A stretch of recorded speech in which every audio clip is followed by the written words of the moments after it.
there are two rules. It must be in English or American. And the other rule is the most important. The return address must be legible. Mm-hmm.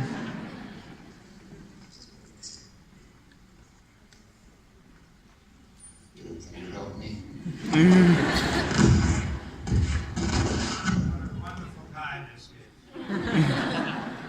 Knock, knock. Okay, it's working.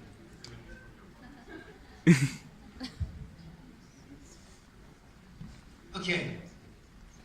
Today I've been asked to speak about the joy of caring.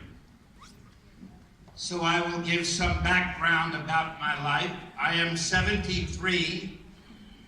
I am a World War II baby. My father was a professional soldier.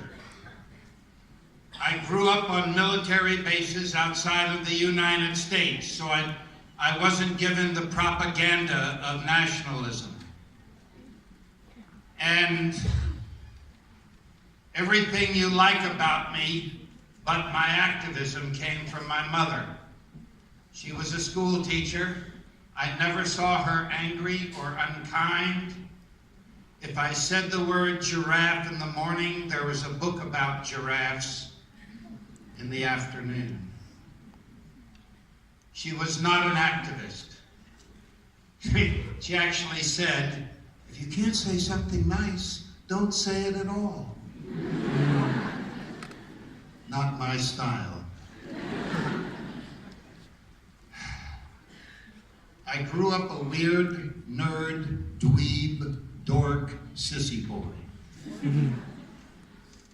I never understood macho. I was afraid of macho, but there was nothing about it attractive to me. It usually looked angry and tough. At the age of 16, my father died from war. We moved back to the southern states in 1961. And I remember exactly when my life changed. I was in a public park at a public drinking fountain in the South, and the sign said, whites only. They didn't know what the word public meant. I could not believe this truth. I wept and wept and wept and realized my country was fake and religion was fake, and that an adult could walk by this sign and not tear it down. This was not my world. I had 2 more years of high school, of public school. Yes, it was all white in a city with 22% black population. When the N-word was said, and I cannot say that word, but I imagine you know the word I mean. When the N-word was said in class, I would scream really loud and really long till I saw everybody hate me, and then I would say, you can say that word, but I have to do this to live with myself. And then the bullies would beat me up after school. So if you saw the Hollywood movie, it starts with me in a mental hospital. That was me. I was in 3 mental hospitals in 1 year, ages 17 to 18, because I wanted to die. I wasn't good at suicide, but I didn't know about revolution until I was 18 and present in Washington, D.C. at Martin Luther King's most famous I Have a Dream speech. Hundreds of thousands of nonviolent revolutionaries. And I went, stupid, you don't kill yourself, you make revolution. And this is when I found out that my mother gave me self-esteem. I love me. It's not a big deal, it's just truth.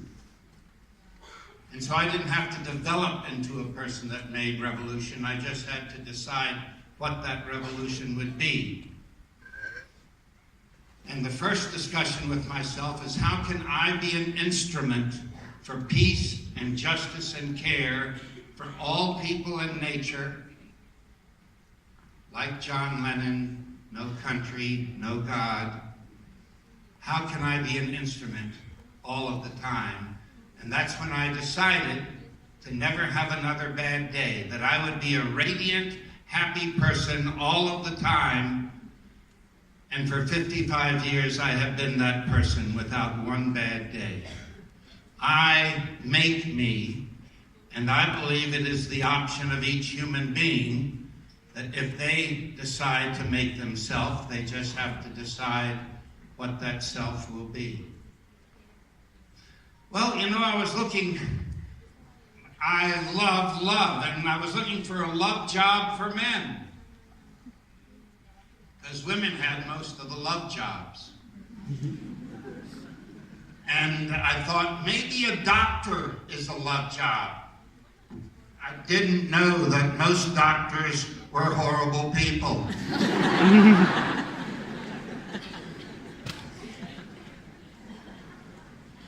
So I also became a reader. My library is 40,000 books.